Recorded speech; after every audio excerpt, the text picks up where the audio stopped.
The kingdom of Dardrif is under attack from hordes of juvenile dragons. When the king offers marriage to his daughter as a reward to whoever can discover the source of the dragons and prevent future infestation, Meg's best friend Ronan convinces her to help him win the ultimate prize and save their families from a lifetime of poverty. Despite her initial reluctance, they also enlist the aid of Ronan's sister, the village blacksmith, and a stranger Meg meets in the local marketplace. The band of aspiring heroes doesn't travel far before the identity of the stranger is exposed. She is none other than the king's daughter herself, Princess Selendra. Aside from being the heir to the throne, Selendra is keeping some other secrets.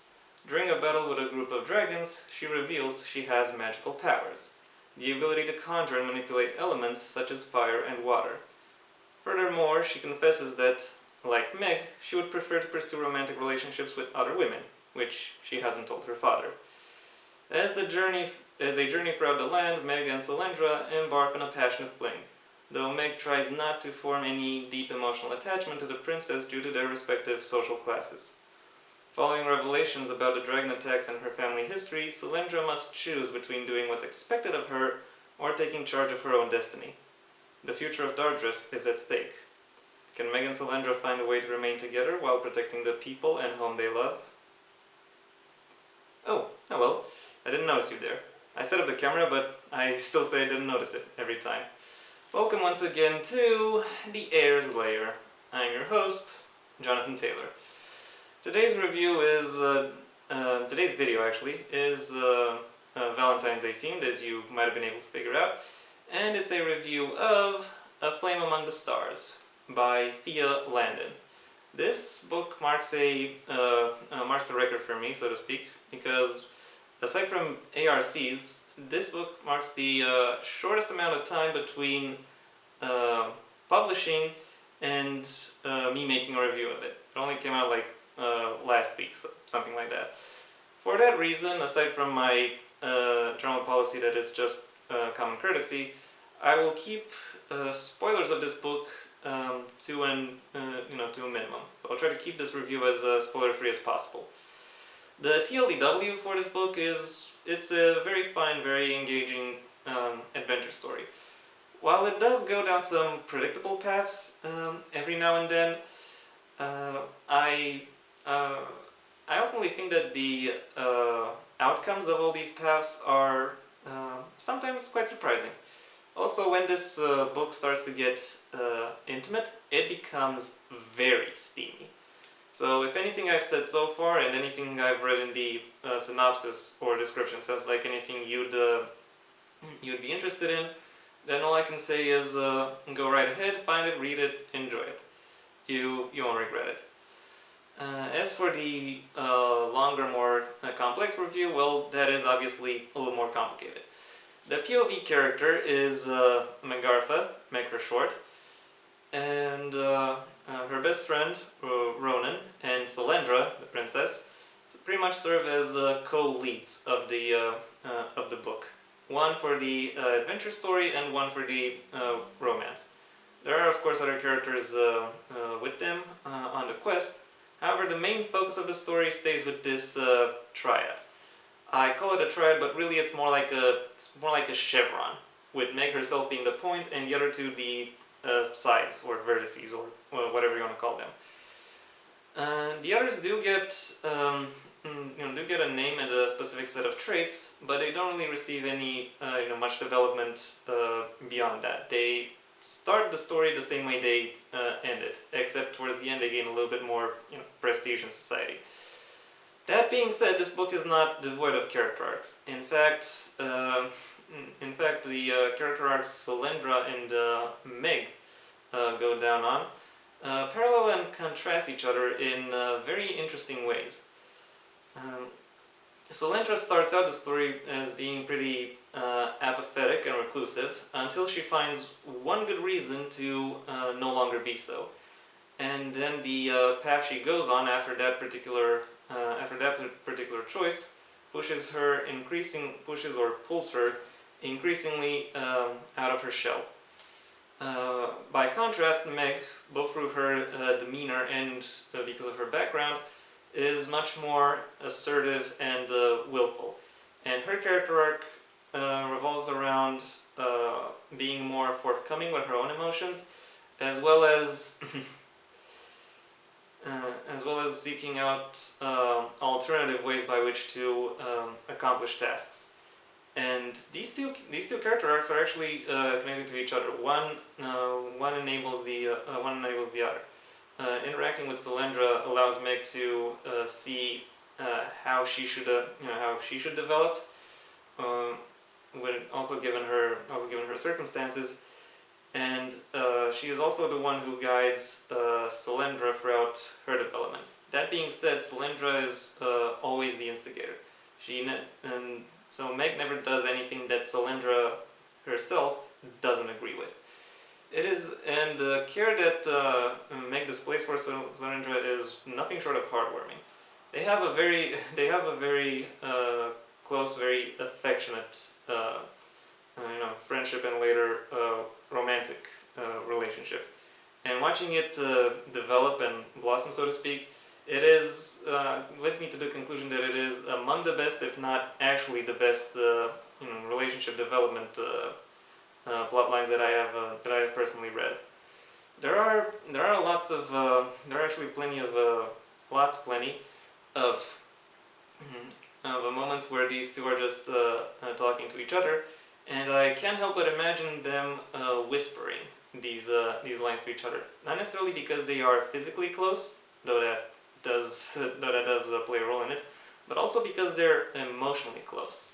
They just need to hint at what their state of mind is, and the other one and their partner will just get it, So yeah. Also, as I said in the TLDW, when these two characters get intimate, this book changes its tone almost entirely. It becomes very focused on the passion and on the longing that these characters have for each other, not just intimately, but also physically, erotically. Every intention, every desire, every sensation is described with a great level of accuracy and care and respect, and the descriptions that result from that come across in a very candid, very sensual way. It is those scenes are a joy to read, and not just for the reasons smut in general is fun to read. Regrettably, that level of attention towards the romantic aspects of the story does harm other aspects of it. The effect and danger that the dragons pose is discussed and explored throughout the book. However, Fia herself, so the author herself, doesn't really describe what these dragons are, at least not directly. She relies entirely on her readership's idea of what a dragon is in order for the peril to really be carried by the narrative. When she does describe something about the dragons, it is mostly indirectly. It is mostly by reference or in relation to other aspects from their environment, including, confusingly, other dragons. While we do find out what these dragons' relative sizes are, there is a lot more about them that pretty much eludes the reader, such as, do they have any kind of specific color scheme? Are they snake-like or chonky? Do they have any kinds of horns or antlers or anything else on their heads or bodies? Okay, they do have wings, but are they bat-like wings or are they bird-like wings? Yeah, that's the kind of thing I'm talking about, and that's the kind of thing that I really would have liked to know.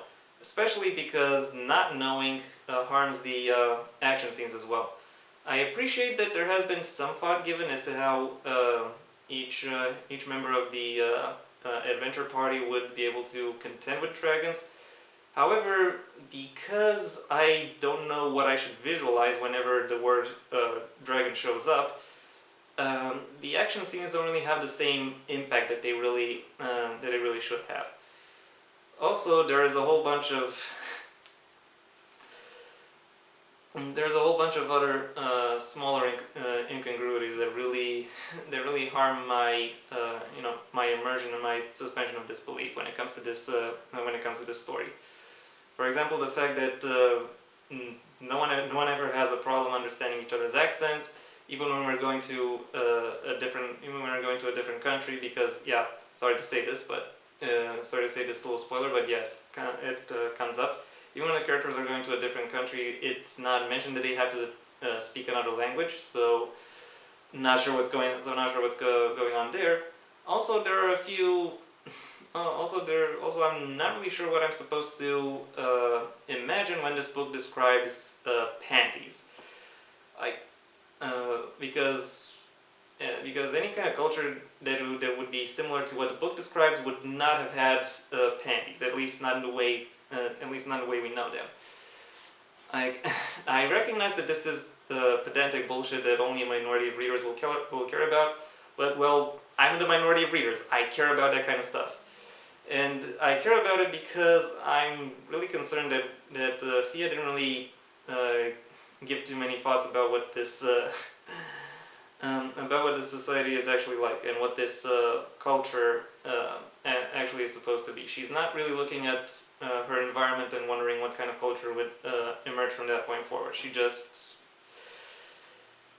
kind of plops in whatever she thinks whatever she thinks might fit, but doesn't really substantiate that, regrettably.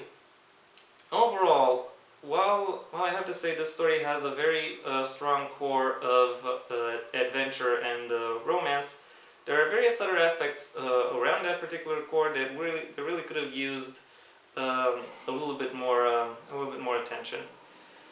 My final rating for A Flame Among the Stars is a 3 out of 5. And yeah, that was my review. I hope you enjoyed it. If you did, then please leave a like and maybe share this video wherever you think others will like it as well. If you have anything you'd like to add to what it is I said, the comment section awaits your input. And if you want to see when my next video gets released, well then please subscribe. And ideally also ring the bell or do whatever else YouTube will ask of you in order to keep you notified. My own book, Heir to the Empire of the Next Generation, is available at most major book retailers under a master link in the description below. Until next time, I'm Jonathan Taylor, and this has been the Heir's Lair.